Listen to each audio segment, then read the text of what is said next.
Hello friends, now see here in this class risk management frequently asked questions. This is our part 5. Okay, now we are in 58th question. Let's read the question and concentrate first. Let's read the question because question and answer you will get here itself. Question and the respective answers for the question. But what you don't get is what is the answer and how the answer derived or what is the reason behind the answer. That I will explain you. In each and every question I will explain you. First see, now read the question. If the risk in a business, okay, if the risk in a business or investment is netted against the return from it, then it is called what? Dash. Okay, if the risk in a business, if a risk in a business or an investment is netted against the return from it, then it is called dash. There are 4 options given: net income, net interest income, return on investment and adjusted return on investment. So the answer is, as you see, it's highlighted in red in color, D option. So why the answer is D, that is adjusted ROI, adjusted return on investment. So why is it that? If the return from a business or investment is netted against the risk, then it definitely reflects the risk adjusted return on investment. Okay. However, the word netted, which I have stated you now in the question, netted, may not be fully appropriate in this context, as the risk adjustment could be calculated in an integrated way. Okay. I'm just explain you in short. See, why the answer is adjusted return on investment.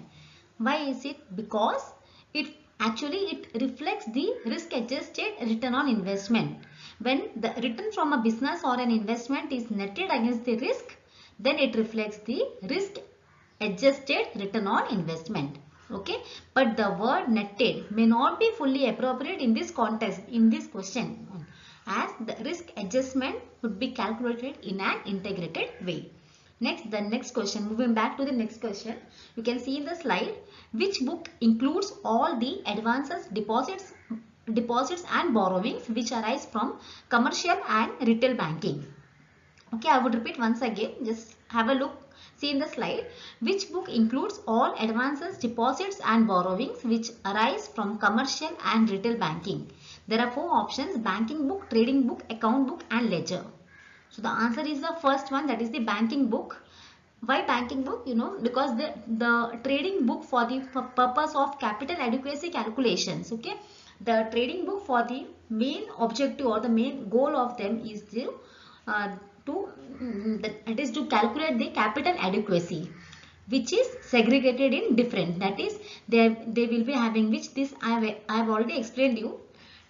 Still, I will explain you this. See, which consists of securities under HFT category. HFT is nothing but held for trading category.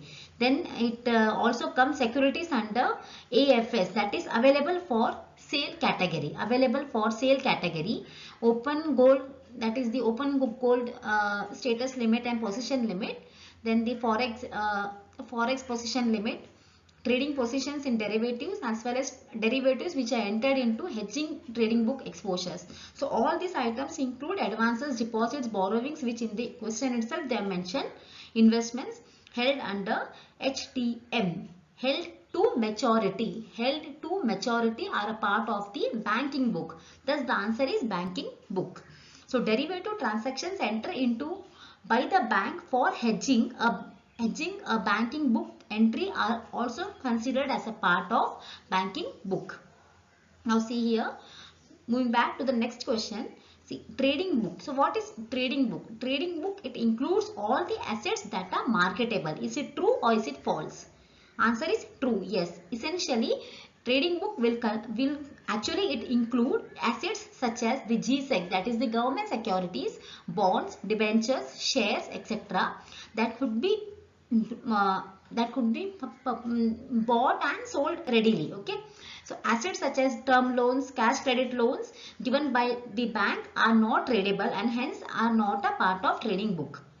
Okay, so what is mentioned here, trading book includes all the assets that are marketable. Marketable means, yeah, it's true, because trading book will contain the assets such as government securities, the debentures, the bonds, shares, etc. that can be bought right away and sold right away. That is bought and sold readily. So, but assets such as term loans and cash credit loans, that are not tradable. These are tradable. Okay, I hope you are getting the point. See the next question. All the assets and liabilities of trading book are normally held until maturity. Held until maturity, HTM, held until maturity, and accrual system and accrual system of accounting. And accrual system of accounting is applied. Is it correct or false? Is it true or false? So the answer is B. Answer is B. Why? Because all the assets and liabilities of banking book, okay, of banking book and not trading book are normally held until maturity, and accrual system of accounting is applied. This question is correct, but not trading book. Trading book, as they have mentioned, that's why the answer is false. If they have mentioned banking book, the answer is right. The answer is true. Now we will see in this slide. This slide has four questions. The first question is on question number 62. Read carefully. Read the question. See in the screen. Basel II, that is Basel II has introduced the advanced internal rating based approach. Basel II has introduced the advanced internal rating based approach for credit risk. Okay.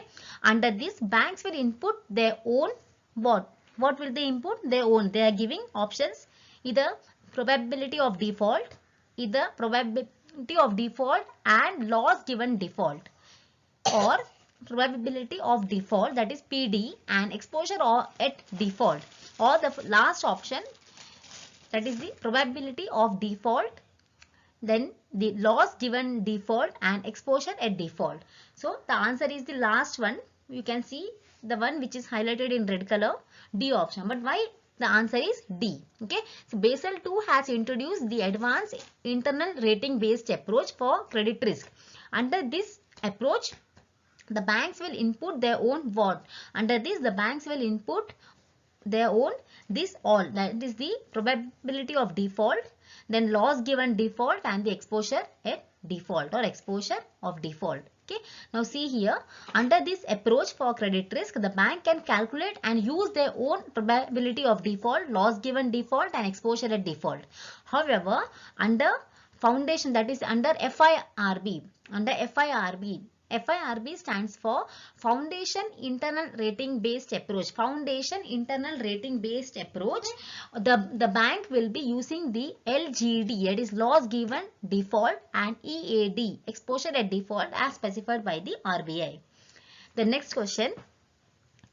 Read the question. Operational risk arises from where? Okay, operational risk arises from inadequate or failed internal process, people and systems, external events, defaults. Which of the following is true? Okay, they are given options. A, all of them are true.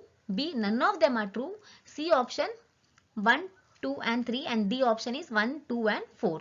Okay, now see here, the answer is C, that is 1, 2 and 3 are right. See, operational risk. What is operational risk, friends? Operational risk losses are defined as, they are, like you can say, there are the loss which are arising from inadequate or failed internal process, people, systems, or external events. So defaults by the borrower falls under credit risk and not under this risk, that is not under operational risk. Moving back to the next question. I see here, type of risk in which payments are interrupted by intervention of foreign governments is considered as which risk? Foreign government. So that the name itself specify its country risk. Okay, so see here, why? Because the risk affecting expropriation. Okay, expropriation, that is expropriation is nothing but transfer of funds or assets of funds from one country to an outside country, or from this country to an outside country, which falls under this risk, that is the country risk. Moving back to the next question. See, risk which arises all activities from contingent liabilities and assets is considered as which risk? Is considered as dash, that is considered as off balance sheet risk. Why? Because contingent liabilities, that is the name of a bank, that is contingent liabilities of a bank as per bank are in that is the are included in off balance sheet section of its financial statement.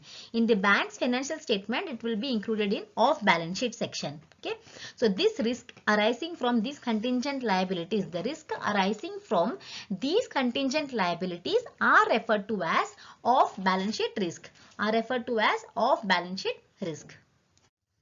Now in this slide there are also having 4 questions. Look at the screen.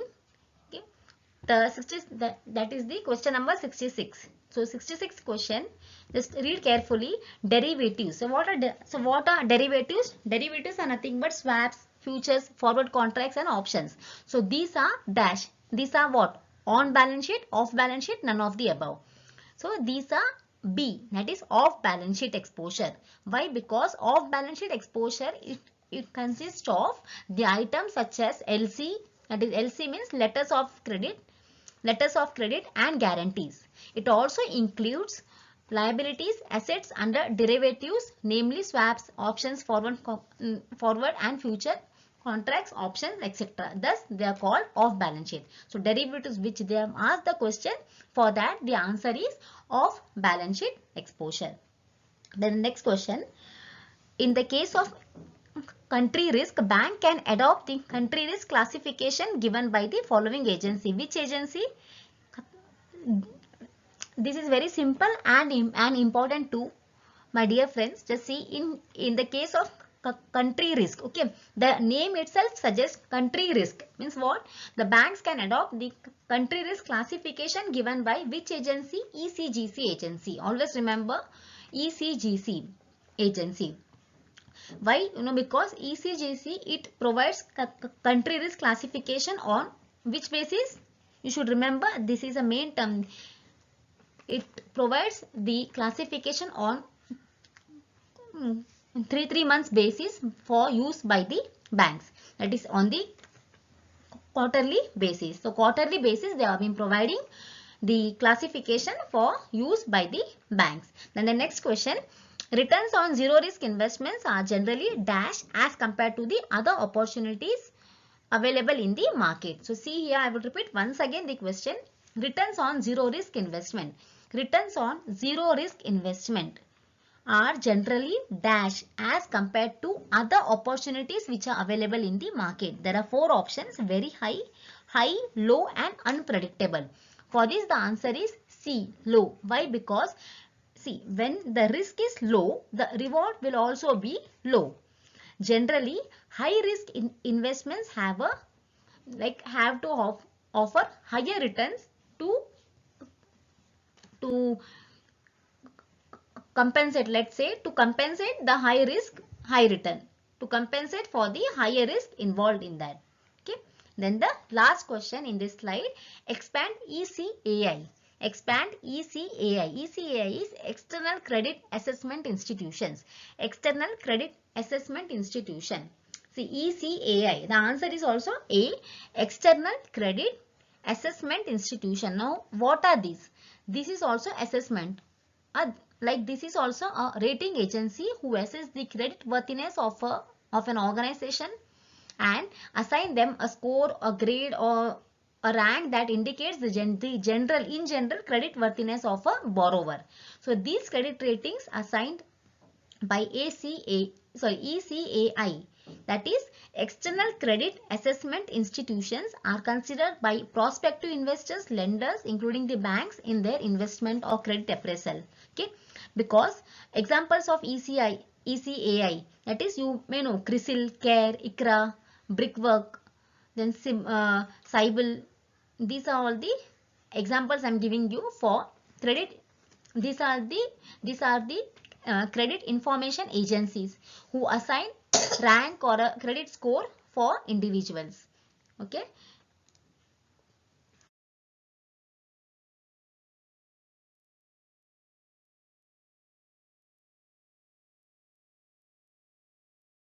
Now see here, look at the question here in this slide.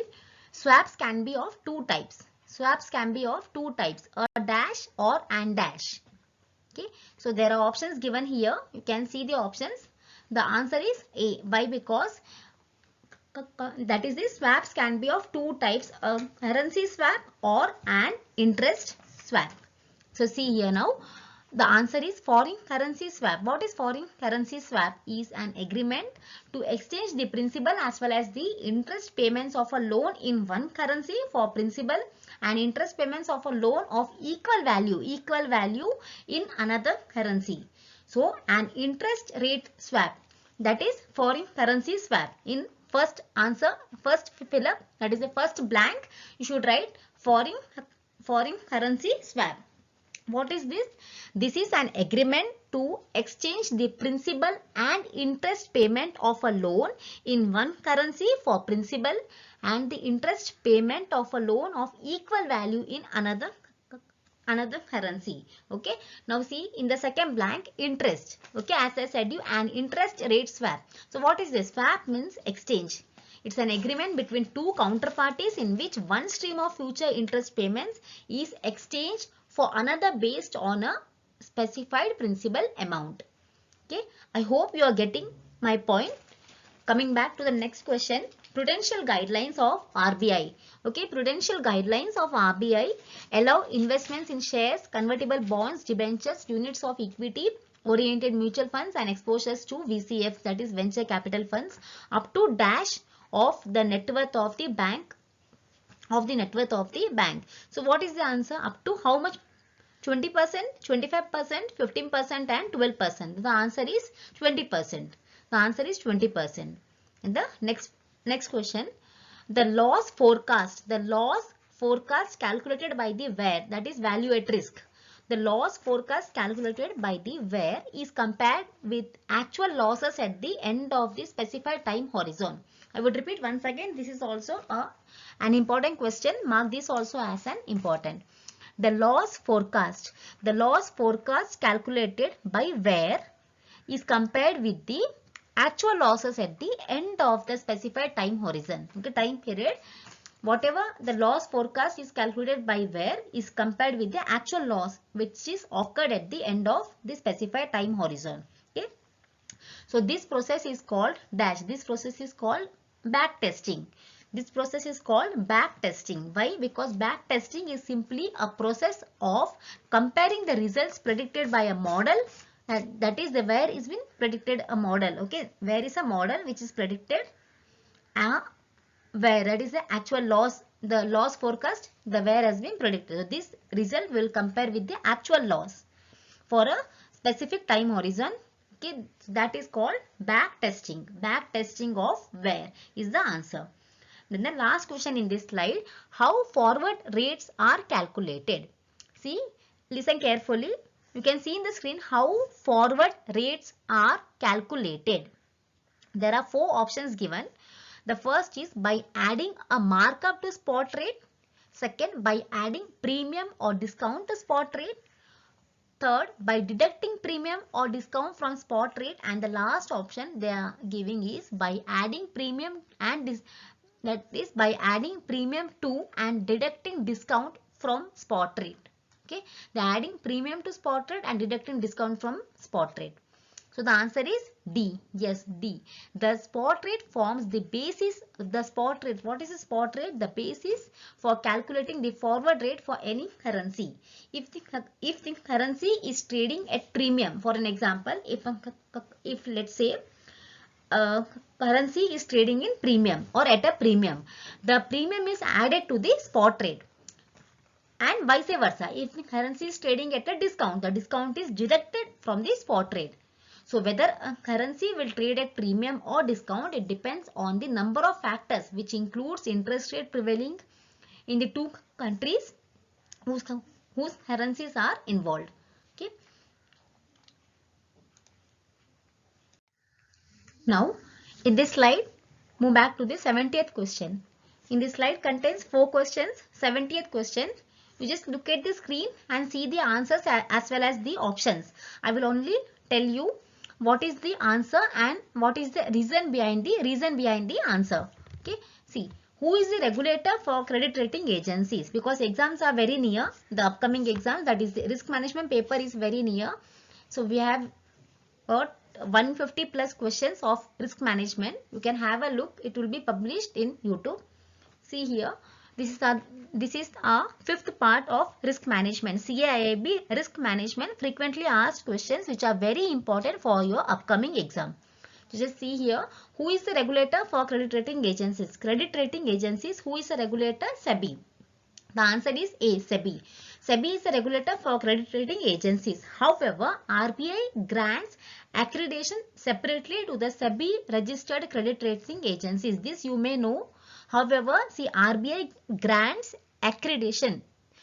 They grant accreditation separately to SEBI registered credit rating agencies, and only those that have been accredited by RBI may be relevant for certain regulatory instructions which are specified by RBI. Then comes the next question. Move back to this 71 question. Question number 71. The 71st question is, what is the beta factor for retail banking under the standardized approach? See, what is the beta factor? They are asking what is the beta factor for retail banking under the standardized approach. Okay, under the standardized approach is TSA. The standardized approach. So there are given 4 options, 15%, 18%, 12% and none of the above any percent.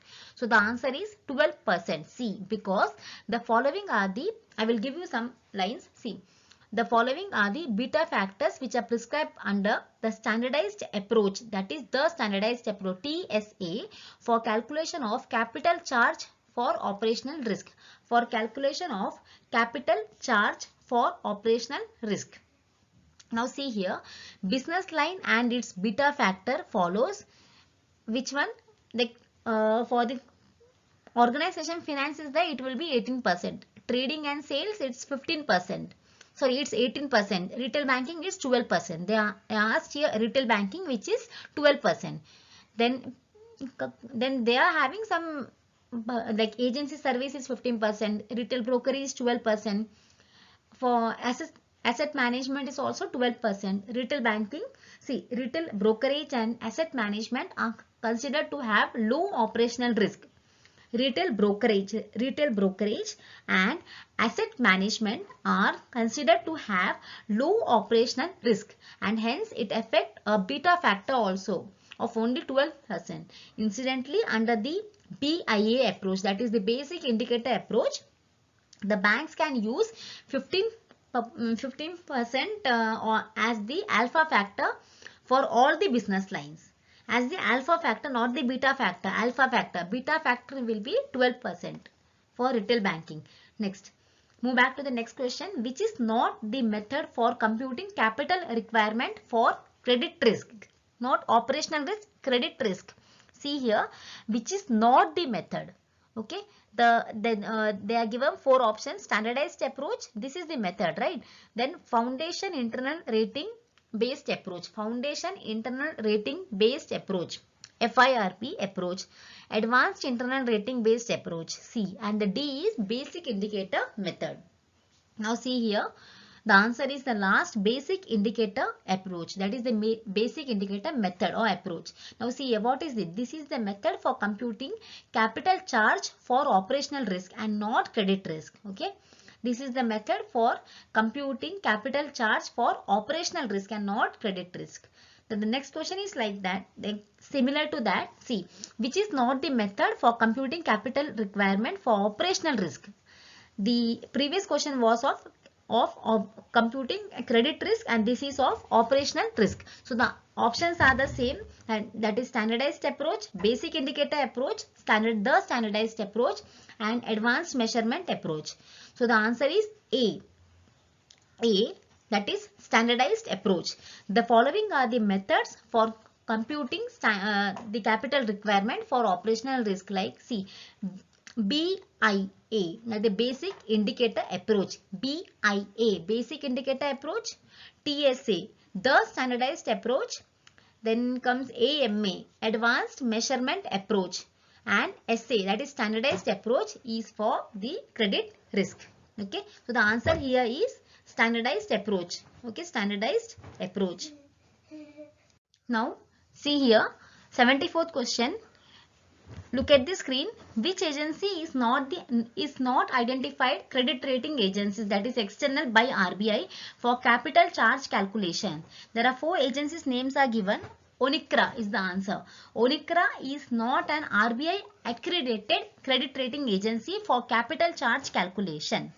ONICRA is not an RBI accredited credit rating agency for capital charge calculation. The full list of RBI accredited credit rating agencies is as below. See here, CRISIL, CARE, then comes CRISIL, CARE, ICRA, India Rating, then that is the Brickworks, and so on.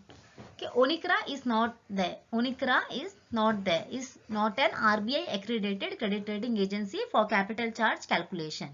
Then the next question. See, which is used to convert the amount of a credit line and other off-balance sheet transactions like guarantees and letter of credit, with the exception of derivatives, to an exposure at default amount. Okay, so the answer is, there are 4 options given here. Now see, the answer is C. Why C? That is the credit. Why C is off balance sheet items. Okay, off balance sheet items like LC, that is letter of credit, and guarantees represent contingent liabilities. However, it is expected that like some of the contingent liabilities will crystallize into actual liabilities for the bank. So based on various analyses, CCF is nothing but credit conversion factor. Credit conversion factor has been prescribed by RBI for various types of off-balance sheet items for calculating exposure levels. So this CCF, that is the credit conversion factor, it varies depending upon the type of exposure. What is the type of exposure, and sometimes the period of, that is the horizon of exposure also. Now see here, the next question. 12% Government of India security is quoted at 120. This type of question we have already seen here. See, 12% Government of India security is quoted at rupees 120. Okay, if the interest rate goes down by 1%, the market price of the security will be dash. If the interest rate goes down by 1%, so what will be the market price? That is the market price of a security.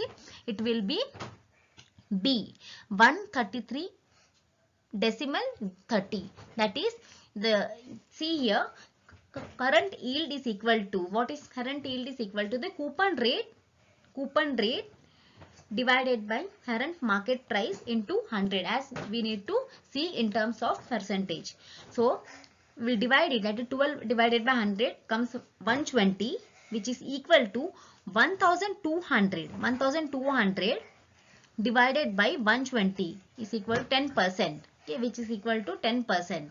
So now the interest rate, if it went down or it reduced down by 1%, that is 9%, 10%, 9%.